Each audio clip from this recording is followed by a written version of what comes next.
Hi guys, welcome back to my channel. तो आज मैं चैप्टर 2 डिस्कस कर रही हूँ एनसीईआरटी का क्लास 5 का।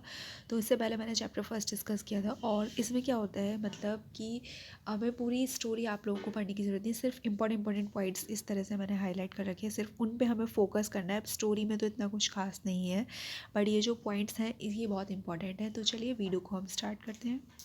चैप्टर सेकंड कहानी सपेरू के सांप से रिलेटेड वाला चैप्टर है। इसमें बहुत इंपॉर्टेंट पॉइंट्स हैं।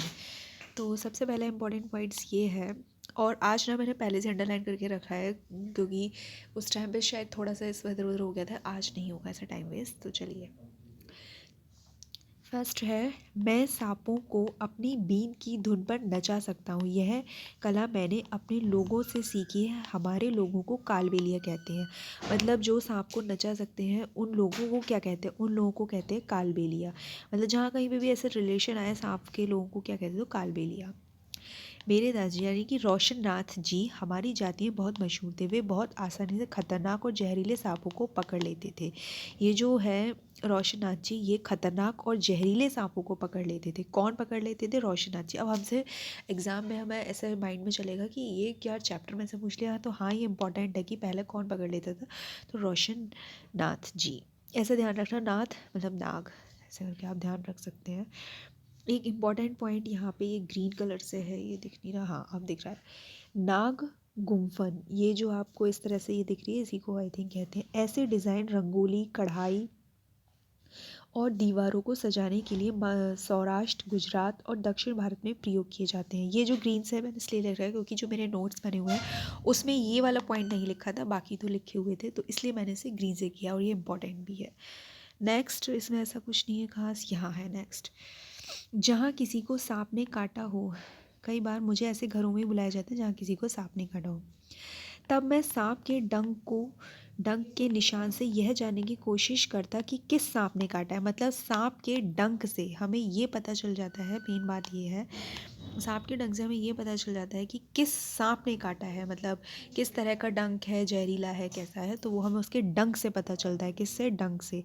आगे इंपॉर्टेंट लाइन ये है, जब मैं बड़ा हुआ तो मेरे पिताजी ने मुझे सांप के डसने वाले दांत निकालने सिखाए। मतलब यानी कि सांप के डसने वाले दांत जो होते हैं वो थोड़े अलग होते हैं, वो उन्होंने उसको निकालने सिखाए। जहरीले सांप की जहर की नली बंद करना भी सिखाया। जहरीले बहुत ज़्यादा जहरीले जो सांप होते हैं उनकी एक नली होती है, उसको बंद अगर हम कर दें तो वो जहर नहीं होता है। तो जहरीले सांप की जहर की नली बंद करना सिखाया, और जो उसके डसने वाले दांत होते हैं उन्हें निकाला, यानी कि डसने वाले दांत अलग होते हैं।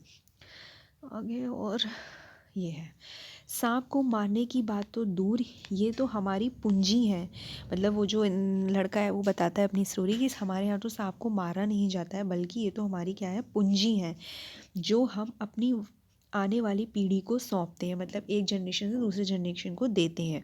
सांपों को तो हम अपनी बेटियों को शादी में तोहफे के रूप में भी देते हैं। हमारे कालबेलिया नाच में भी सांप जैसी मुद्राएं होती। कालबेलिया में सांप जैसी मुद्राएं होती हैं। शादी में तोहफे में जो है लड़कियों को क्या दिया जाता है? सांप दिया जाता है। ठीक है, ये पूछ सकते हैं कि क्या दिया जाता है? सांप दिया जाता है। सांप को मारने की बात तो दूर, ये हमारी क्या है? पूंजी है, जो आगे जनरेशन तक हम देते हैं।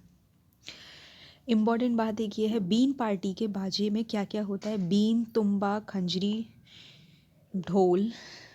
बीन, तुम्बा, खंजरी, ढोल। ढोल के अलावा बाकी तीनों बाजे सूखी लौकी से बनाए जाते हैं। बीन के अलावा नहीं, सॉरी, ढोल के अलावा बाकी तीनों बाजे, ढोल जो होता है वो उसका नहीं बनता है। बाकी बीन, तुम्बा, खंजरी किससे बनते हैं? सूखी लौकी से। ध्यान रखना है, बीन, तुम्बा, खंजरी किससे? सूखी लौकी। सूखी लौकी। नेक्स्ट है, सांप को तो किसान के दोस्त होते हैं। जैसे एक केंचुआ तो होता ही है, बट उसके साथ सांप भी किसान के दोस्त होते हैं। क्यों होते हैं? क्योंकि सांप ना हो तो खेतों में फसलों को चूहे से कौन बचाएगा? चूहे से प्रोटेक्ट करते हैं। सांप का क्या काम होता है? चूहे से बचाने के लिए। कालबेलिया इस तरह का ये नाच है। कालबेलिया नाच की एक मुद्रा होती है। ठीक है। सूखी लौकी से कौन कौन से बनते हैं? ढोल को छोड़ के बीन, थुम्बा और खंजरी। आगे इम्पॉर्टेंट पॉइंट ये है, बहुत इम्पॉर्टेंट है ये पॉइंट्स तो। हमारे देश में पाए जाने वाले सांपों में से केवल 4 तरह के जहरीले सांप होते हैं। ओनली 4 टाइप्स के होते हैं। नाग, करैत, कोबरा, सॉरी नाग, करैत, दुबैया और अफाई। देखो नाग, ये रहा नाग, ये रहा आपका दुबैया, ये रहा आपका करैत, तो ये रहा दुबैया, ये रहा करैत और ये रहा अफाई। ये 4 तरह के सांप होते हैं। अगर हम एग्जाम्स में ध्यान रहे तो 1 2 3 4, ठीक है। नाग, करैत, दुबैया, अफई। सांप जब किसी को काटता है तो उसके 2 खोखले जहर वाले दांत से उस व्यक्ति के शरीर में जहर चला जाता है।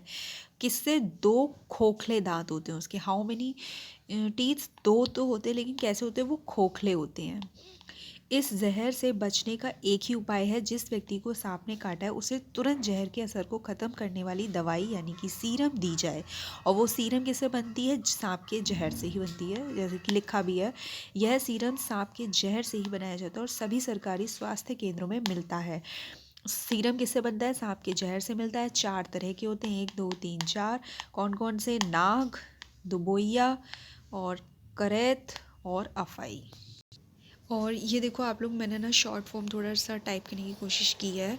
तो हमें ये जो 4 सांप हैं इनको कैसे हम याद रखें? ना से नाग यानी कि एंड, और डी से हमारा आ जाता है ये दुबैया, डी से एंड, डी ए से आ जाता है अफाई और के से आ जाता है करैत। तो एन डी ए का एग्ज़ाम आपने सुना होगा होता है। तो एन डी ए, तो नाग, दुबैया, अफई और करैत। जैसे हमें ये याद रखना है कि सांप को किसान का दोस्त कहा जाता है, तो हमें कैसे? ज़्यादातर जो सांप होते हैं खेत वगैरह, तो उसके वो फ्रेंड्स होते हैं, तो इस तरह से। और हमें इसमें ध्यान रखना है कि कौन सा था, हम भूल गए वहाँ ढोल। तो देखो ढोल आपका गोल होता है, बीन, तुम्बा, खंजरी कुछ इस तरह से, जैसे ये है इस तरह टाइप्स के होते हैं। तो लंबे जितने भी होंगे वो लौकी की शेप वाले। ढोल हमारा गोल होता है, इसलिए ढोल उससे नहीं बनता है।